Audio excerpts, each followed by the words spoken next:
menjelaskan materi adjective clause. Adjective clause itu punya nama lain relative clause ya.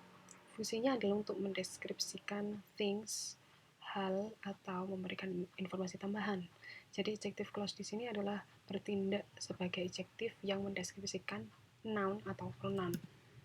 Oke, jadi di dalam relative pronoun atau di dalam adjective clause ini ada 5 ya. Yang pertama who, whom, whose, which, sama that. Oke, yang who digunakan untuk menggantikan orang yang berkedudukan sebagai subjek. I, you, we, they, he, she. Oke. Nah, di sini sudah saya sediakan 2 kalimat, yaitu the girl is sad sama she cries alone. The girl is sad adalah kalimat pertama, she cries alone kalimat kedua. Oke. Ketika kita akan menggabungkan dua kalimat ini, kita harus fokus dulu ke kalimat yang kedua. Nah, she cries alone di sini kita identify dulu ya.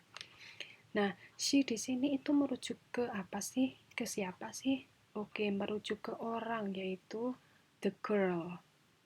The girl yang ada di kalimat yang pertama, oke? Nah, nanti she di sini itu digantikan jadi who. Ya. Jadi nanti setelah digantikan menjadi who, dia akan menjadi adjective clause. Oke. Kalau digabung akan menjadi the girl who cries alone is sad. Tadi kan she kan diganti ya menjadi who di sini. Kemudian penempatan adjective clause-nya adalah setelah noun yang dideskripsikan, yaitu the girl.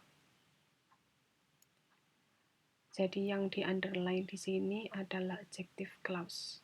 Dan adjective clause penempatannya harus tepat setelah kata yang dideskripsikan, yaitu the girl. Kemudian baru melanjutkan sisa kalimat atau sisa kata yang belum ditulis di kalimat pertama, yaitu is sad. Is sad di sini. Oke. Jika diartikan ke dalam bahasa Indonesia, maka perempuan yang menangis sendirian itu sedang sedih. Kayak gitu ya. Next, whom digunakan untuk menggantikan orang yang berkedudukan sebagai objek. Me, you, us, them, his, her. Contohnya ada 2 kalimat di sini, yaitu yang pertama the girl is sad. Kemudian yang kedua I met her in Indomaret. Sebelum kita menggabungkan 2 kalimat ini, kita harus fokus dulu ke kalimat yang kedua. Kalimat kedua yaitu I met her in Indomaret. Kita analisis dulu her. Her di sini itu merujuk ke mana sih? Merujuk ke apa sih? Her di sini merujuk ke orang, yaitu the girl. The girl yang ada di kalimat pertama. Oke. Kemudian nanti her di sini akan diganti menjadi whom. Oke. Nah, penempatan adjective clause ini nanti adalah setelah the girl.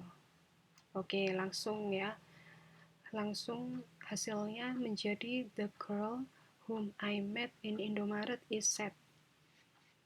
Whom I met in Indomaret adalah kalimat yang kedua yang sudah digantikan her-nya menjadi whom. Dan ini, yang di-underline ini adalah adjective clause-nya. Nah, adjective clause-nya di sini ditempatkan setelah noun the girl. Karena adjective clause di sini adalah memberikan informasi mengenai the girl ini, makanya dia harus ditempatkan setelah the girl. Kemudian menuliskan sisa kalimat atau sisa kata yang ada di kalimat pertama yang belum ditulis, yaitu is sad. Is sad, makanya ditaruh di terakhir. Oke. The girl whom I met in Indomaret is sad. Jika diartikan ke dalam bahasa Indonesia, jadi perempuan yang aku temui di Indomaret itu sedih. Oke. Lanjut, whose. Digunakan untuk menggantikan frase orang untuk menyatakan kepunyaan. Ingat ya, kepunyaan atau kepemilikan. My, your, our, their, his, her. Pastinya ada kata benda yang mengikuti kan ya. Oke, langsung masuk ke contoh. Kalimat pertama, I met a man. Kalimat kedua, his car is red. Oke, sebelum kita menggabungkan, kita harus fokus dulu ke kalimat yang kedua, yaitu his car is red. Nah, his car di sini itu merujuk ke mana sih? Ke apa sih? Oke, jadi his car di sini menunjukkan ke milik man. Milik man yang ada di kalimat pertama. Oke, nanti his di sini itu diganti menjadi whose. Ya, his di sini digantikan menjadi whose. Oke, nah penempatan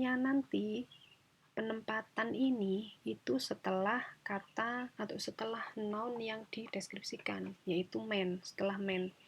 Kenapa saya highlight? Biar jadi lebih mudah untuk dianalisis ya, serta biar kalian tahu juga cara penempatannya di mana gitu. Oke, mari kita gabungkan.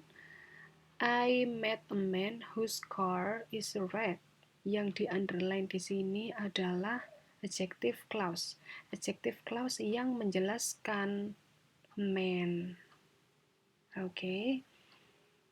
Maka dari itu, adjective clause harus ditempatkan tepat setelah noun atau pronoun yang dideskripsikan, yaitu di sini adalah man.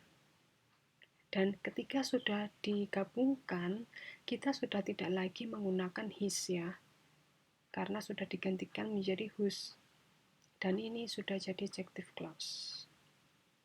Oke, I met a man whose car is red, artinya saya bertemu seorang pria yang mobilnya merah. Oke, next. Which digunakan untuk menggantikan frase benda atau binatang, baik yang berkedudukan sebagai subjek atau objek. Contohnya, kalimat pertama, I saw a rooster. Kalimat kedua, it flies very fast. Oke, ketika akan menggabungkan dua kalimat ini, kita fokus dulu ke kalimat yang kedua, yaitu it flies very fast. Coba kita analisis dulu. It di sini merujuk ke apa sih? Oke, it di sini merujuk ke rooster yang ada di kalimat pertama, rooster. Nanti it di sini diganti bukan it tapi which ya, karena kenapa kok enggak who? Ya karena it di sini untuk hewan, untuk benda, sedangkan who adalah untuk manusia atau orang, ya kan? Oke. Jadi nanti diganti menjadi which dan penempatannya adalah setelah rooster. Karena rooster yang dimodify, yang dideskripsikan, ya kan? Oke, kalau digabung jadi I saw a rooster which flies very fast. Aku melihat seekor ayam jantan yang terbang sangat cepat. Oke, kalau sudah digabung, kita tidak lagi menuliskan it ya, tapi sudah diganti menjadi which. Dan yang di underline ini adalah adjective clause, menjelaskan rooster. Oke. Kemudian that yang digunakan untuk menggantikan frase orang maupun benda. That di sini memiliki arti yang sama dengan who, whom, atau which ya. Oke, di sini ada 3 contoh. Contoh A, the girl who cries alone is sad. Yang di highlight pink ini adalah adjective clause. Artinya the girl who cries alone is sad. Perempuan yang menangis sendirian sedang sedih.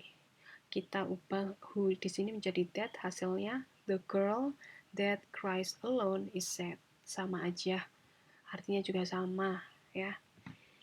Oke, yang B, the man whom I like is wearing blue shirt. The man, laki-laki yang aku suka sedang memakai baju warna biru. Whom I like di sini adalah adjective clause-nya ya. Oke, kita ubah whom jadi that. Hasilnya jadi the man that I like is wearing blue shirt. Laki-laki yang aku suka sedang memakai baju warna biru. Sama, ya. Yang C, the cat which I found in the street is very cute. Kucing yang aku temukan di jalan sangat imut. Yang di-highlight warna hijau di sini adalah adjective clause. Kita ubah which di sini jadi that. Hasilnya, the cat that I found in the street is very cute. Kucing yang aku temukan di jalan itu sangat imut.